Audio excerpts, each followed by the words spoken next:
Toujours dans votre acte du jour de ce mercredi 3 décembre 2025 sur VIP People TV suñ fa jógee dañuy dem seeti ji l'activiste républicaine Ndeye Sow Leila présidente du parti UPR jëmale ko daal ci ki nga xamante ni mooy l'ancien président de la République Macky Sall taxawaay bi nga xamante ni amoon na ko ci Sénégal est-ce que tey les étudiants n'ont pas regretté le choix du président Macky Sall muy départ bi nga xamante ni def nañ ko ci moom jëmale ko daal ci tànn ki nga xamante ni mooy Pastef à la place de président Macky Sall kon tey jii dama bëgg ñu déglu ji les révélations et les témoignages de Ndeye Sow Leila jëmale ko daal ci ki nga xamante ni mooy le président Macky Sall ak tey jii bi nga xamante ni jógee na ci bopp réewu Sénégal di briller à l'international ba ci livre bi nga xamante ni bindoon na ko muy l'Afrique au cœur nañu déglu ci Ndeye Sow Leila dellu soir. moom ñëpp ko nam jamono ji ci Sénégal. je vous dirai pas le cas sax ñi ngi def li nga xamante ni maanaam mooy benn délégation pour seeti kilifa diine yi. dëgg la ñaan ko njëkk pour que mu dellu soir. ah fi ñu ñun dañuy julli di ñaan rek pour mu ñëwaat de. Macky moom Sénégal yëpp ko nam.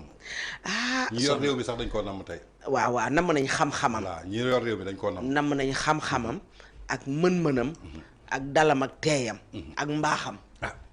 lu mu am rek yéene na ko Sénégal. macha allah dajalewul daray ëllëg. macha allah yàlla na jàmmam yàlla. amiin yàlla defal ko xéwal gu bëree bëri. amiin livre bii mu def nag. amiin yàlla na ci yàlla def ndox mu sedd. amiin def ci xéwal gu bëree bëri. damaa xeer dama cee xeer rek. gan du yeewu bay dama cee xeer damaa xeer ci président Macky Sall rek. xeer rek ma jàpp. deuxième invité présenté gu ma ko nga présenté ko sujet yi waxoo gu ma ko nga dugg ci sujet yi def ñun nañ doon invité yi bokk. mais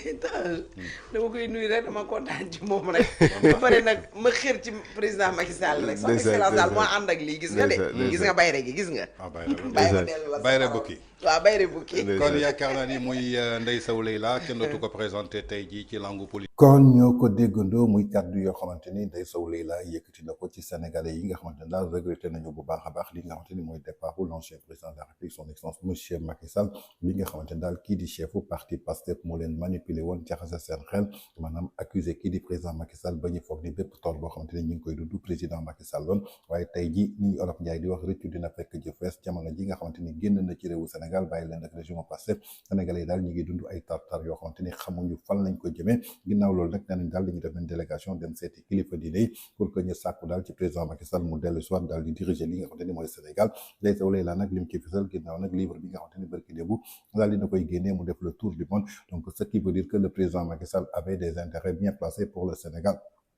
Olof Njaay nag nee na nit ku nekk daal li nga jiw rek moom ngay góob on ne récolte que ce que l'on a semé ñun ñoo semé woon tey ji li nga xamante ni maanaam mooy manipulation populisme daal di déglu ñi nga xamante ni incompétence lañu daal di am muy le régime du parti Pastef pour ñu daal di koy wécce ki nga xamante ni mooy président Macky Sall kon lépp loo xamante ni tey ji dal na askanu Sénégal en tout cas dañuy assumer seen choix donte nag li nga xamante ni daal bëgg nañ ko def tey ji ñu xool kilifa diine yi daal ndax seen njëkk président Macky Sall du ko nangu ba dellu soit ci Sénégal ci biir loolu dama bëgg ñu déglu daal beneen témoignage boo xamante ni moom njaag ba télé ci poche daal dina koy def jëmale ko daal ci président Macky Sall yërmande bi nga xamante ni amoon na ko ci étudiants yi ak tey jii li nga xamante ni mooy l'acte de régime tey jii nu ñu taxawee étudiants yi ba dem ba ci seen ay député nee nañ daal nañu war a supprimer li nga xamante daal mooy bourse étudiants yi nañ ko déglu ci dellu si waat. exemple man am na ay lam yu rëy yu ma daan gis ñoom ñu ko doon def si tànk comme naa ni lamu xaalis yu rëy ak yu loxo en fait bi ma amee bac la jaay yenn Kaolack pour ma ñëw ak moom Dakar époque joxoon san ko fekk 87 88 daa jaay dafa jaay ay takkaayam waaw pour ma ñëw bi may ñëw université première année pour nu ma yegsee et puis évidemment 3 mois après amoon naa bourse logé nañ ma mais déjà quand même sama ñëw Dakar bu njëkk si loolu la jaar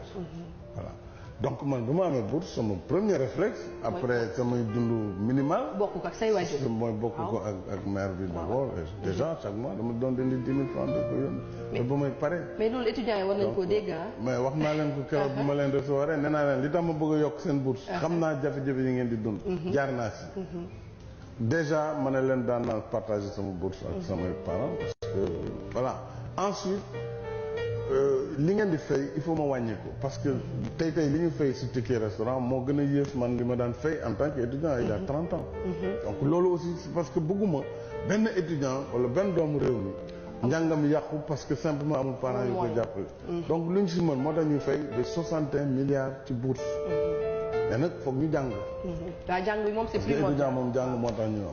am kon ñoo ko déggandoo ginnaaw bu mu jàkkaarloog Dieynaba Seydou Ba moom l'ancien président de la République du Sénégal Macky Sall jëmale ko pourquoi mu am yërmande ci ñi nga xamante ni tey jii maanaam mooy étudiants yi parce que Ablaye Wade bu mu ñëwee dafa def bourse pour tous les étudiants moom président Macky Sall bu mu ñëwee dafa yokk li nga xamante ni mooy bourse yi ba noppi daal di wàññi li nga xamante ni mooy ticket de restauration yi parce que moom étudiant la woon yaayam loxoom jotul woon ginnaawam keroog ba mu waree ñëw jàngi ci fii ci université yaayam dafa jaar ay lamam pour jox ko pour que mu mën a ñëw fii daal di installé wu ku nekk xam ne di ko dund étudiant nu mu méttee moo tax première fois bi mu njëkkee jot bourse-am li mu ci njëkk a def maanaam mooy fay ay na soxlaam yi la ca des mu sédd ko ki nga xamante ni mooy waajuram ju góor kon ce qui veut dire que Macky Sall dafa xam lan mooy dund étudiant wuute nag député yi nga xamante ne tey jii ñoo taxaw assemblée nationale nee na li nga xamante ne mooy bourse étudiants yi dañ ko waral supprimer démb nag kii lañ leen doon jaxaseel kii la ñu ne woon moo leen fayul seen bourse donte defo jéego yi nga xamante ni teg na ko yokk seen bourse wàññi seen ay ticket restauration mais teewut ngeen gis loolu benn yoon da ngeen déglu ji ki nga xamante ne tey jii amul dara lu mu teg ci seen loxo kon donc ce qui veut dire que on récolte ce que l'on a semé ndaxte démb Macky Sall li mu leen defaloon gis nañu tey régime Pastef defuñu sax lu toll li trafatal ay ni jëmee ko ñoom libéré loolu nag lu waral tey jii Macky Sall doon le meilleur président de l'Afrique Macky Sall donne le président que le Sénégal n'a pas connu de 1960 à aujourd'hui li ko waral nag maanaam ay jëfam ñoo ëpp li nga xamante ni mooy ay waxam ak ay diggéem ci biir loolu nag dama bëgg ñu déglu ji beneen extrait vidéo dellu si toll foo xam ne dafa nekk ci tournant doomam yëpp wala jël seen responsabilité pour dugg am lu ñu participer pour seen réew. ñu am un président de la République bu fi ñëw en 2012 tey boo jëlee bilan am sur le plan social CMU. Il a réalisé 3,9 millions d'assurance maladie. 2 millions de Sénégalais non cotisants en couverture sanitaire. 100 000 césariennes gratuites. 8 millions d'enfants de moins de 5 ans qui ont gratuité des soins. 300 000 personnes de plus de 60 ans qui bénéficient du plan Sésame. Nous sur les bourses de sécurité familiale, nous avons 316 000 ménages qui bénéficient de bourses de sécurité familiale. Nous avons 25 000, déjà correct, c'est déjà une grande chose. Nous avons 25 000, nous avons 35 000. Si nous avons équité sociale, nous créé 300 postes de santé, 18 centres de santé, 21 centres de dialyse, 9 nouveaux hôpitaux. Nous avons masse salariale, nous avons 1200 milliards, c'est-à-dire nous avons 300 milliards, autrement dit, nous avons 25%, c'est-à-dire le quart. Pour la stabilisation des prix, nous avons une subvention de 157 milliards. Pour l'éducation, nous mettons en place 90 000 salles de classe. 64 daara moderne loolu mosu fi am. Avant président Macky Sall amul woon daara moderne Sénégal moom moo ko fi créé indi 64 daara moderne 6 centres régionaux de formation 20 blocs scientifiques 20 inspections 9 inspections d'académie 5 ISEP 17 ENO 3 universités publiques indi KMS 3 bu am 100 millions de litres par jour. Indi DER bi nga xam ne indi na fi tey bu ñu koy évaluer c'est plus de 300 000 emplois 100 000 directs et 200 000 indirects pour un budget de 100 milliards. Indi programme xëyu ndaw ñi depuis 2021 jusqu'à 2023 sur un budget de 450 milliards à raison de 150 milliards par année. Mu jóge foofu sur le plan des infrastructures imaginez-vous en 12 ans tabax na 2526 kilomètres de route. C'est inimaginable. Ça veut dire que chaque année, il y a 200 km de route. Nous avons 6600 km de piste. C'est-à-dire que nous avons une piste de Dakar-New York en 10 ans. C'est quelque chose d'extraordinaire. Nous avons 189 km d'autoroute, 20 ponts. Nous avons sur le plan de l'énergie, coupure, au Sénégal 950 heures de coupure. Nous avons 26 heures, c'est-à-dire de 97%. Nous avons agriculture, autosuffisance en céréales. Amaguñ ko mais yegg nañ à 93%. En riz ñoo ngi ci 63%. Sur le plan sportif li mu fi def bari na arène nationale stade bi arena bi nekk Diamniadio gagné nañ coupe d'Afrique. mu jox ñu résultat yi ñu am. Voilà il a un bilan plus qu'élogieux. D'accord mais ñun en tant que sénégalais. dañ ko war a xam taxaw ci. kon ñoo ko déggandoo ginnaaw arrivée du président de la République Macky Sall à la tête du Sénégal en 2012 après 12 ans passés au pouvoir tey jii yaakaar naa ni Macky Sall képp ku koy natt da nga koy natt ci li nga xamante ni mooy ay bilan da nga koy natt ci ay jëfam da nga koy natt ci ay réalisation mais doo ko natt benn yoon ci ay kàddu ni ay promesse lu ko waral tey jii nag maanaam vision ak li nga xamante ni maanaam mooy clairvoyance ak homme d'état bi nga xamante ni doonoon na ko tey jii loolu la teg ci Sénégal moo tax jax yi ba mu ngemee Sénégal sénégalais yi ci saa si daal di nañuy gis daal di regretter carrément li nga xamante ni mooy le départ de son excellence l'ancien président de la République du Sénégal Macky Sall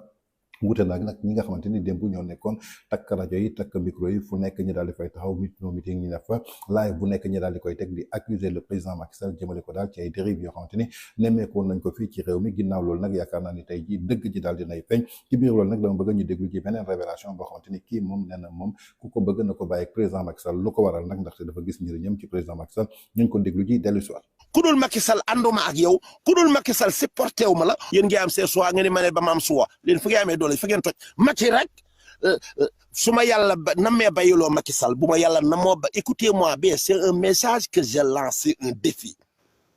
c'est un défi su ma yàlla nam ma bayiloo Macky Sall bés ba ma ko namee xalaat ak bés ba ma ko namee jéem bés boobu na ma fekk ci biir suuf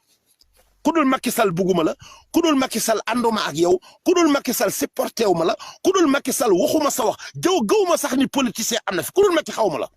ku dul Macky yaa xam Assane mais Assane xamu la ku dul Macky yaay xool Assane waaye Assane xoolu la ku dul Macky yaa topp Assane waaye Assane topp la kese man ne ko je ne suis pas comme les autres ñuy opposé da ay saagaag wala ay xaste non man li ma gëm li rek moom laa gëm kese personne ne m'intéresse c'est Macky Sall qui est mon seul leader adoré wala xanaa ama ci dara bokk moo tax toujours ba ma woy ba suma yaay jee suma waaji gisuma ko ma lay mën a weccoo yow mi gën ci man Macky Sall sama ndaanaan boo bëggee jot sama jikko tuddal Macky Sall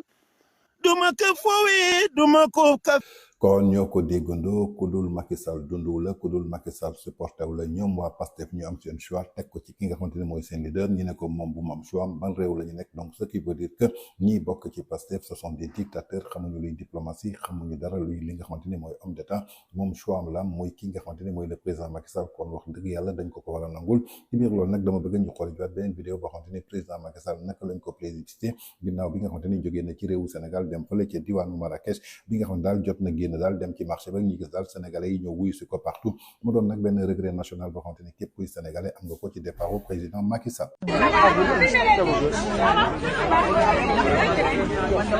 président Macky Sall moo nekk nii donc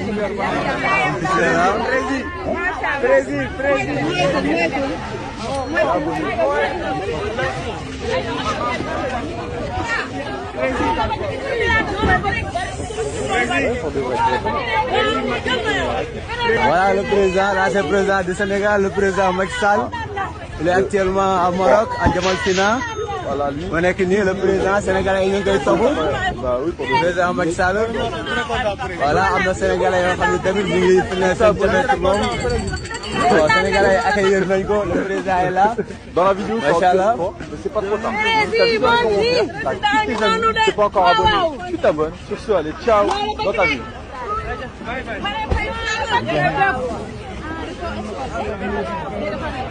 kon ñoo ko gisandoo muy image bi nga xamante ni le président Macky Sall plébiscité dans les rues de Marrakech ginnaaw nag bi nga xamante ni jógee na ci bopp réewu Sénégal comme ni ñu koy defee rek ci tradition ak élégance mu bàyyi daal ñi nga xamante ni sénégalais yi porté nañ seen choix pour ñu daal di doxal mu bañ leen gêner benn yoon waaye gis nañu tey jii ñi nga xamante ni démb ñoo ko doon xarab ñi nga xamante ni ñoo ko doon xeex à cause des discours bi nga xamante ni moom mi topp ci ginnaaw Diomaye di chef bu parti Pastef mi ngi ko doon yëkkati ñoom ñëpp daal dinañu découvrir la réalité que Macky Sall était une très bonne personne Macky Sall était une personne joviale Macky Sall était une personne visionnaire Macky Sall était une personne patriote boo xamante ni daal dafa bëgg a réewam gis nañu daal naka la ñu teeroo Macky Sall ci mbeddu Maroc gi kon je crois que rek ni ko Olof Ndiaye di waxee rëccu dina fekk jëf wees Macky Sall dem na yoonam tey jii yéen a choisir lii nga xamante ni maanaam mooy Pastef kon du ngeen def dara lu dul assumer lii nga xamante ni mooy régime bi nga xamante ni jamono ji yéen a ngi koy dund waaye ni ko Olof Ndiaye di waxee rek pomme de terre ak Angleterre terre donc moo leen boole kon yaakaar naa ni Macky Sall kenn du ko teqale kenn ci ay président yoo xamante ni jot nañu jaar fii nga xamante ni mooy ci Sénégal.